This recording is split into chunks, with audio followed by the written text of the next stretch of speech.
I got a wonderful book to share with you. This book is called Delivering Justice, WW Law and the Fight for Civil Rights by Jim Haskins and illustrated by Benny Andrews. WW Law was a mail carrier who worked for the U.S. Post Office, but he did much, much more for his town of Savannah, Georgia. Let's get reading and find out. Delivering Justice, WW Law and the Fight for Civil Rights by Jim Haskins and illustrated by Benny Andrews.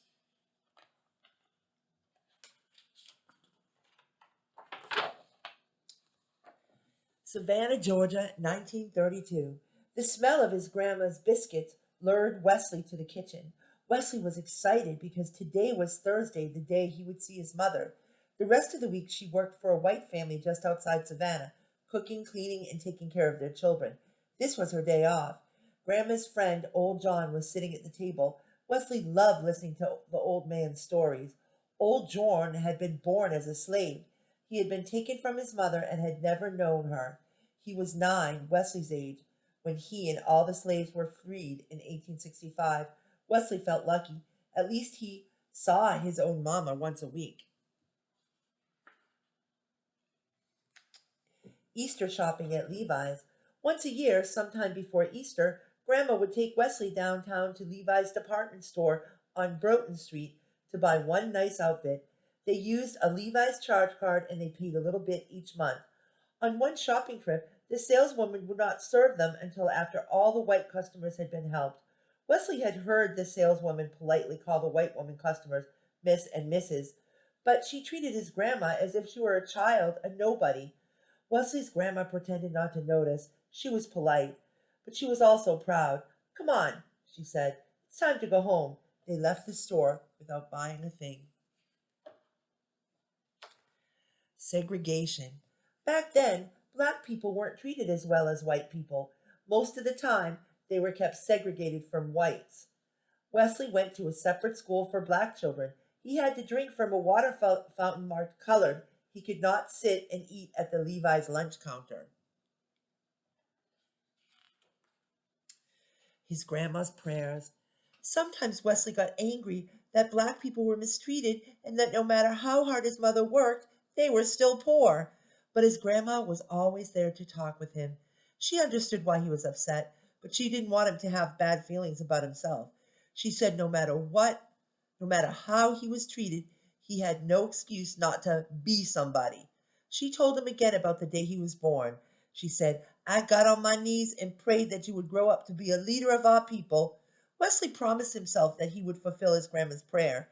He also promised himself that he would work hard so that one day his mother would not have to work in someone else's house.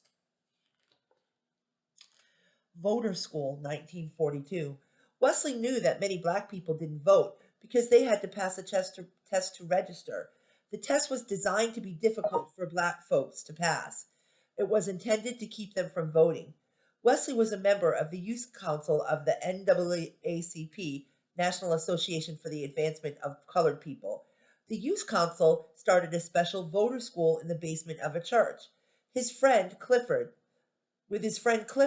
Wesley talked to everyone, even passersby, about voting. When he found someone who, scared by the test, had never registered to vote, he took them to voter school. When they felt ready to take the test, Wesley went with them to the courthouse and stayed until they were registered. With Wesley's help and encouragement, many black people in Savannah became registered voters. Working as a mailman, 1949. After college and the Army, Wesley wanted to be a teacher, but because of his membership in the NAACP, no one in Savannah would hire him. So Wesley became a mailman. The Postal Service hired qualified people regardless of their color. As it turned out, this job suited Wesley just fine. "Good morning, Miss Sally Lawrence Jenkins," Wesley sang out to a young woman in her garden. "Here's a letter from your sister." Wesley liked to address people by their full names. He could trace a person's history in their name, and history was important to Wesley. "If you don't know where you've been, how do you know where you're going?" he loved to ask. At the NAACP office, February 1960. After work, Wesley spent long evenings at the NAACP office. One night he was visited by a group of students who were excited about what was happening in Greensboro, North Carolina. Young black people there had staged a sit in at a lunch counter in a local store. They had refused to leave until they were served.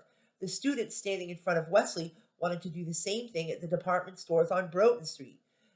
But they needed a leader. Wesley remembered how his grandma had been treated at Levi's and he agreed to help. But first, the students had to be trained. They had to protest without ever using violence, even if the other side did. If they were attacked and they fought back, Wesley told them their cause would be lost. Sit in strategy: dress neatly, enter together, sit together, order politely, do not react to insults, leave together.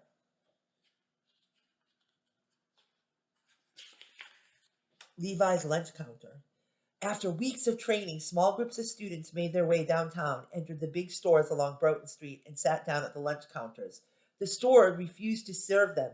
At Levi's, the manager called the police, who arrested the students for breaking the city's segregation laws. Throwing down their cards. Wesley called a mass meeting the next Sunday at the Bolton Street Baptist Church. People filled the pews and balconies. Wesley opened the meeting with a hymn. All the voices singing together made a thunderous sound, and the mighty noise made people think that perhaps working together they could really make something happen. Wesley spoke about the arrest of the young people at Levi's. He said that things had to change, and he asked if people were ready to fight for their rights. Someone shouted, "I'll never shop at that store again."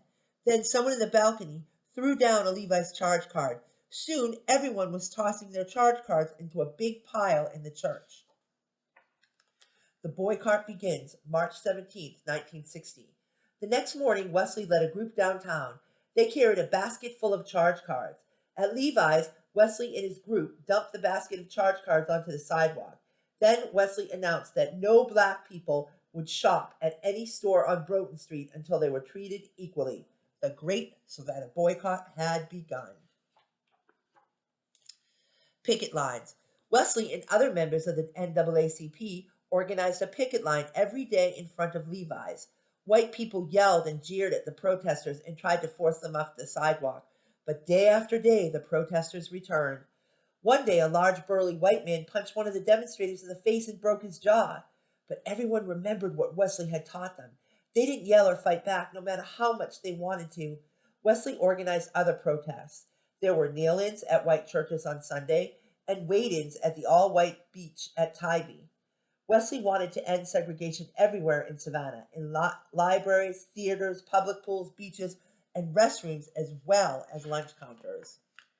Talking about peaceful change. Large meetings were held every Sunday at different churches.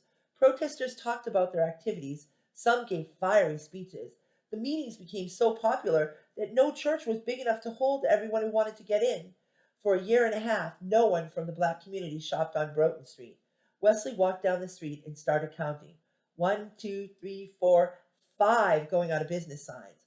The white store owners couldn't stay in business without black customers. When he delivered mail to white people, Wesley told them how much he loved Savannah. He wanted the city to be a better place for everyone. They respected Wesley. They saw how peaceful and committed to change the protesters were. Little by little, more and more white people began to sympathize with the protesters. Desegregation without violence. White people in the community who supported Wesley asked what they could do to end segregation and stop the boycott. Together, leaders from the white and black communities worked out a plan.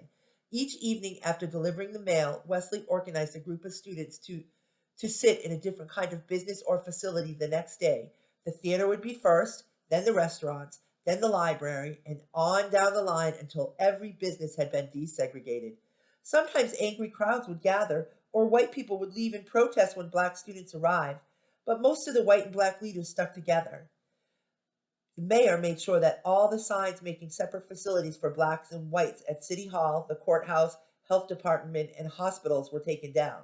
City officials took the segregation laws off the book. Unlike desegregation efforts in other cities and towns in the South, there was very little violence in Savannah. Justice delivered. On a Sunday in September 1961, Wesley greeted the hundreds of people who arrived at a downtown Savannah church. Inside, their voices joined to sing out, "We are the soldiers in God's army." When the song ended, Wesley stood in front of the crowd. He saw his mother sitting in the front of the crowd.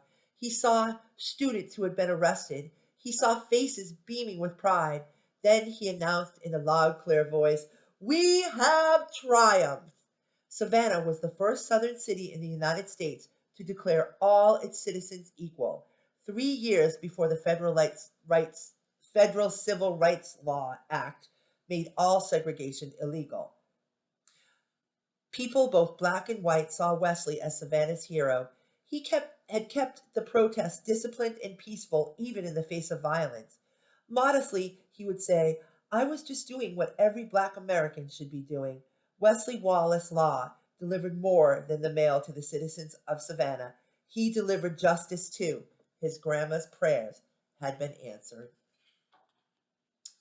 And there is a picture of Wesley Wallace Law. Until his death at the age of 71 on July 29, 2002, Wesley Wallace Law, known to most as WW, continued to fulfill his grandma's prayer. He worked tirelessly to end racial discrimination and to fight for justice. And that is the end of this wonderful story. I hope you enjoyed this book as much as I did. And if you go to back to our calendar page, there's another read aloud about more people who did some wonderful things for the civil rights movement. Have a great day.